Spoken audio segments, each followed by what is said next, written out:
Mark Speakman. We're always quick to criticise those bedwetting Liberals who seem to be confused about whether they're in the Liberal or Labor Party.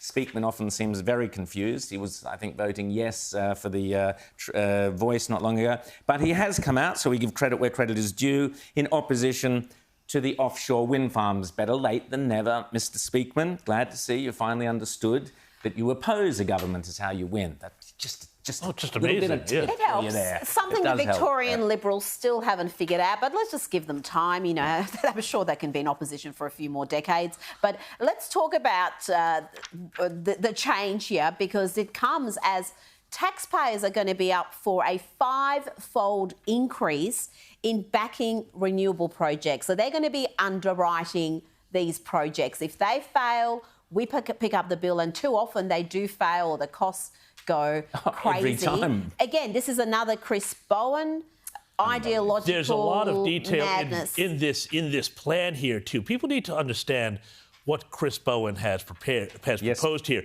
You know, and there's a number of things here that are worrisome, including the fact that it's written in such a way that we will never know how much is being charged to the taxpayer, because it's all commercial in confidence for these bids that the renewable companies get to say, oh, well, you need to give us this much so that we can have a guaranteed return. But also, there's a proposal here to create 32 gigawatts of power. Well, 6 of that's coming from batteries. The rest is coming from renewables. The batteries only are, under the standard of the proposal, going to last for 4 hours. So if your weather event lasts for more than 4 hours and the wind's not blowing or the solar's not going, you know, you're out of luck. It is shot through with economic idiocy, and it is simply doomed to fail. And I think part of the plan here, too, is to create another situation where, because of market interventions, it makes the renewables look cheap so that nuclear winds up being priced out of the game. This is what the game is about. But the consumers end up paying. You'll just pay for it through your taxes. And taxes or your bills.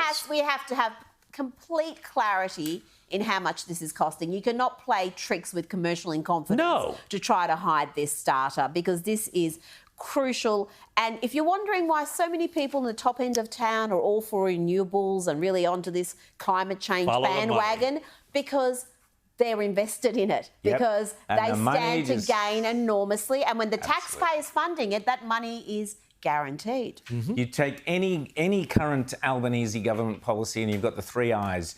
You've got the ideology, you've got the idiocy, and you've got the incompetency. And you take every single one of these policies, and this is right at the top of them, because we have Chris Bowen toddling off to Dubai next week, costing you a fortune, by the way, to the Climate COP28 conference, where he will be the lone bloke. Nigel, no friends in the corner of the room, because everyone else is going nuclear, and that's the way to go, which we could be the leading country in the world in nuclear. We've got the resources, we've got everything that you need, but no, we've decided we're going to be world renewables leaders.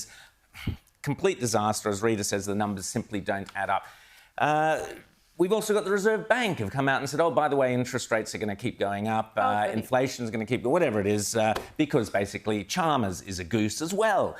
Ideology, incompetency and idiocy. That sums up our economic policy under Chalmers. You can go through the rest of them. Burke with his industrial relations, Penny Wong with her insane foreign policies. James, is there anyone in Labor actually doing a decent job? Albanese obviously is doing a very good job of chalking up the frequent flyer miles, but that's about it as far as I can tell. Yeah, no, they're in a real sort of state of disarray here. I think there's, you know, if you look again, as I was saying before, on every single front, they're now starting to fall apart. I think the most worrying thing, actually, frankly, is on foreign and defence policy, where at the start they had a very, strong, it was put out there by Albanese to the team, do not make any point of difference between us and the coalition on this stuff, because it'll fall apart, and it's already falling apart now. We see this on Israel, we see this on the economy, we see this on Gaza, we see this on refugees.